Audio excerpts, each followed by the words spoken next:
Hey there, it's Red. So I just got back from the Mockingjay Part 1 premiere and I loved it.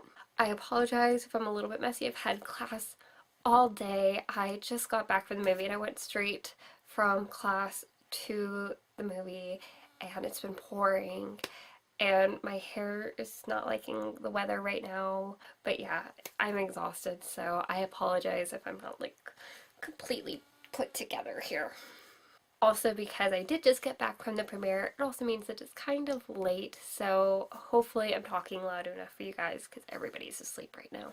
I love this movie and it stressed me out so much because it's been a while since I read the books, so there's a lot that I forgot, and I was just like, even when I did know what was going to happen, I was still stressed out. And I would look over at one of my friends and just be like, "Are you as stressed out as me? Because I can't handle this." I'm just on the edge of my seat sometimes. It was really good. I won't be able to tell you how accurate it is compared to the book because honestly, I just don't remember. And anybody that knows me knows that I'm not a huge stickler for like movie adaptation details. Like, yeah, if it's closer to the book, great. But I realize that that's not always applicable, especially because you're going from one type of media to another. And I recognize that not everything translates as well. And plus, if you ever tried to include everything in a book, and this is talking generally, not just about Hunger Games, but talking generally, if you were to include every last detail in a book, one, it would make for probably a boring movie where it makes for a good book but a boring movie, and that movie would probably be like 1 billion hours long. Nobody wants to sit through a movie that's 1 billion hours. Even for us movie lovers, we do not want to sit through a movie that's 1 billion hours. But my biggest thing is as long as it's a good movie, I'll be happy. I'll be happy with that. I just need a good movie. Even if there are changes and details done, if it still makes for a good movie, I'll be happy. Now, if you take a great book and you turn it into an awful movie or a mediocre movie, like if you had never read the books and you watch this movie and you still feel it's mediocre just because it's a mediocre movie, that I just don't like it because it means it's just not a good movie. It just adds insult to injury when you know that it doesn't do a book justice. But for the most part, I don't obsess over details. I just try to judge books and movies on their own merits. So I cannot tell you how accurate of an adaptation it is from the book, but from what I remember, the first two movies are fairly accurate with just minor details missing that I remembered. So I'm assuming that this one's probably just or close to the same accuracy rate. I would just guess, but I don't remember because it's been forever. Despite that, it was it was so good. It was so good. Guys, go see it. It was good. I liked it. I can't wait for part two. And they're probably gonna make me wait like a year, and that's really frustrating. Because I want part two. I just want more, and now I want a marathon like all of the movies, which means like two, because those are the only ones that I own, and now the third one's in theaters, so that means I'll have to marathon them and then go see it again. Maybe. I don't know, it was really good. Thank you, Suzanne Collins, for writing these books, even though I did not actually like your books, and I'm really sorry about that, but I didn't. But thank you for writing these books, because if you did not write these books, I would not have these awesome movies, because I really love the Hunger Games movies, and I'm so grateful to the books for giving that to me. Now, if you have not seen the movie, now some of you have probably gone to the premiere just like me, so you guys can watch this video and you're good. You won't be spoiled on anything. You know, you could keep watching if you've read the book, but again, I still don't want to spoil you on the movie. I don't know. So just watch at your own discretion if you haven't seen the movie, if you're worried about me spoiling you, then just come back to this video once you've actually had a chance to go see the movie. And most booktubers, I'm sure they'll probably go and see it as soon as they can. I found that there were just some very moving scenes, like nothing that moved me to tears, but there were still some very moving scenes. Like when I think it was District 11. God, I don't remember anything. I don't remember anything. But I think it's District 11, the one with the lumber.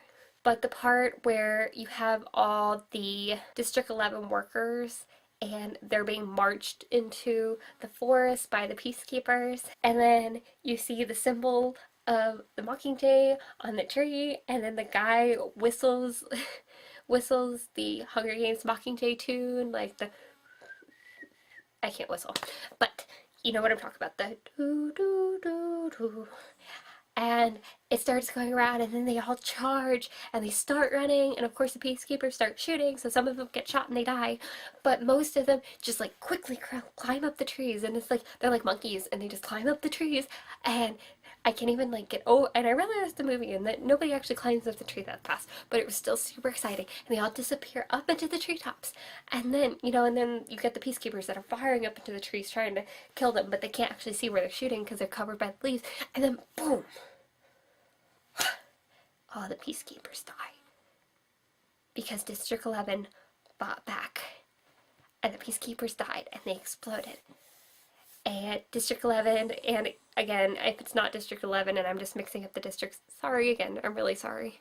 But I thought District 11 was the Lumber District. But again, if I'm wrong, God, this is gonna bother me. It's not District 11, is it? Am I crazy? I can't remember what districts are what. I remember District 12, and I remember the capital. And I think that District 4 might be the fishing one, maybe. But basically I remember District 13, I remember District 12, and I remember the capital. All the rest of them, it's like I know the different themes for the districts, but I don't remember which one belongs to which. So again, if I've been saying the wrong district, I'm really, really sorry. I'll probably look it up after I watch this video and just be like, ah, come on, Red, come on. But no, it was so exciting because they fought back and they were just taking charge. And then you get, I don't even know what district it is. It's like the electric district. It's some number. But they go in and they're charging the dam. They're charging the dam, and they're getting shot at and they're falling, but they keep charging with those big boxes, and they bring them inside, and then boom, lots of explosions. People are fighting back with explosions, and it's just so exciting. And it's just like boom, and then all the water is coming through, and then you see President Snow sitting in his office when the lights go out. You're like, yes, yes, like in your face, President Snow. Although I can't help but wonder, because he's like on this computer, I feel like if it was me, I'd be like, oh man, like couldn't the rebels have at least waited for me to save my email or send it? But that's just me. I just think weird things like that, because odds are if the electricity goes out, it's probably because I'm in the middle of an essay or something, and it's really frustrating. So just a quick reminder, remember to back up your stuff and save often in case, rebels attack and electricity goes out. You do not want to be like President Snow. Although he probably wasn't even in the middle of email. This is just my imagination at work. Deep breath. I can do this. Okay, so it was really, really like awful when Katniss goes back to her old district, and there's just, oh my god, it was just so sad. I mean, it wasn't just the ruins. Yeah, like her entire home was completely in ruins, or just her district, her home. But when you realize, then you see that first skull, but then you just see all of the skeletons, because that thousands upon thousands of people died because of the Capitol. People that she knew, that she grew up with. Peeta's parents are probably in there somewhere. Like, it's horrifying. It's horrifying. Like, thank God Gale got so many out as he did, and he was smart enough to get them out, and he was able to get her mother and sister out. You know how like even further traumatized she would have been if she came back to District 13 and woke up and found out that her mom and her sister were in the destruction. She would have been way more traumatized than she already is. So thank you, Gale, and thank you, people, for getting them out of District 12 in time to save them, because otherwise Katniss really would have fallen apart. I love Katniss, she's great, but she would have. She's barely holding it together, and I kind of love that because it's realistic. I mean, she'll do what she needs to do, but it's realistic that she doesn't have it together all the time. Like, the pressure gets to her. Goddamn the roses, that is just like President Snow being a dick. Like, you are just making it worse. Like, isn't it just bad enough that you've killed everybody and you're going to continue to bomb everybody, but you have to throw the roses in there? Like, You're just you're just shoving it in their faces now. Just what? What?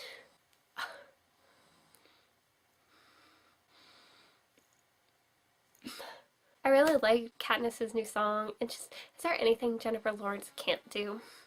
Seriously, just her singing. It's just not even. Not that it was like over the top spectacular, but it was just. It was soothing to listen to, and it just. I liked the song. I don't know. I really liked the song, and I realize it's like a weird detail to focus on, but I really liked the song. It had a certain something to it. And then there was a part where the bombs are going off on District 13 and they're trying to evacuate everybody down below, and the lights are flickering and everybody's running down steps and the alarms are going off. And I don't know why. Maybe it's just my weird brain, but just the way it was filmed and just the lights and everything. I was just having flashbacks to Titanic when I hit the iceberg. Like that whole scene, and like they show the people all down below and the lights are flickering and water's all coming in, because then you had the water that was coming down on them, because at least I feel like there was water coming down. Maybe I'm making that up. I thought there was water coming down on them in that scene in Mockingjay. I really shouldn't question my own mind this much. I don't know, but it still kind of felt, for some reason, gave me flashbacks to Titanic, and I realize I'm probably really weird for thinking that. I'm totally aware of that. But I do, my mind is constantly making references to other things. And then effing Primrose going back for the cat, and I'm just like, it probably was really dumb, but I respect her for it, and I appreciate it, because I am an animal lover, and if I was in that situation and it was one of my dogs up there, I would be that really stupid person that would go back for my damn dog because I love them and I would not be able to live with myself. So I respect Prim, despite how stupid it may have been. I respect her for it, and I understand her. And I liked when they had the flashlight and they were just like messing with the cat. It was really funny. And then of course it led to her realization, but it was funny. I think Katniss is all trying to film the message to send out before they decided that she's better off on her own, but she's all like, for justice, and it was just so bad. It was so bad, but it was so funny. It was so funny, and there are not very many funny parts because it's not a funny movie, but there were funny parts, and I liked it. And then, when they got Peeta back, and then Peeta jumped at her and attacked her, and they made her eyes all bulgy and red, and it was it was just so vivid, and like I give them credit for making it so realistic with him like crushing her throat with his hands and his just total craziness. And I don't know if he had to lose weight for that part because his face looks scary. It was scary looking. Like it was just like, I don't know, it was scary. Like his cheekbones were like so scary. I don't know, he was so creepy looking. And I don't know if they just did it with makeup or if he lost weight for the part to make him like look all gaunt. But he was scary, and I know if he attacked me like that, I mean, if anybody attacked me like that and put their hands around my throat, yeah, it'd be really, really scary. But it seems like it's like 10 times more scary when you look that scary. And then it's like the guy that she loves, so it's gonna make it even a billion times worse. Right after that, like right after they knock Peeta out so that they can get him off of her, the screen goes black. And I'm just like, they did not just end the movie there. And I'm waiting for the credits to pop up, and I'm like, but then it goes to her in the hospital bed, and they're like, don't talk, and talking about the whole fear manipulation thing with Peeta, right? So I was just really glad that they didn't end it right at that other spot, that they gave a little bit more. And when she snuck out of her hospital room to go look at him, and he's just freaking out on the bed, and it's just like he did a good job. And I don't know if it was his acting or if it was his acting in combination with the makeup that he did, because as I established, he looks freaky. He looked really freaky to me. So when he's just all convulsing on the bed because he's just freaking out, it's a little terrifying. It's a little terrifying. But I would much rather, I'm glad that they ended the movie there, because I don't think I was so scared they were gonna do it right after they knocked out Peeta.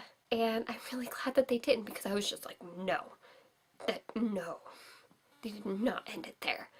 But so I feel like, I mean, it's still a crazy place to end it, but I don't know if there's not a crazy place to end it at this point. They're going to split it into two movies, but I'm glad they didn't end it at that other spot. I'm glad they added a little bit more and ended it with PETA freaking out, because that I can handle. Them knocking out PETA, that was hard for me to handle. So I'm glad. And I think I have rambled on enough in this review discussion, totally not organized thing at all. But I'm going to get this up, and I love the movie. If you haven't seen it and you for some reason kept watching this video, go see it. And if you have seen it, go see it again. But I'm sure I don't even have to tell you that, because you liked it enough to go see it yourself. Or you didn't. In which case you're entitled to your opinion, but I don't understand you. Okay, so I will have more videos up soon. This was just a really, really good movie, and I'm like still kind of jacked up on it, even though I'm really tired, and I really don't know how I'm like running these words at a million miles a minute. Does that make sense? Yeah, that makes sense, I think.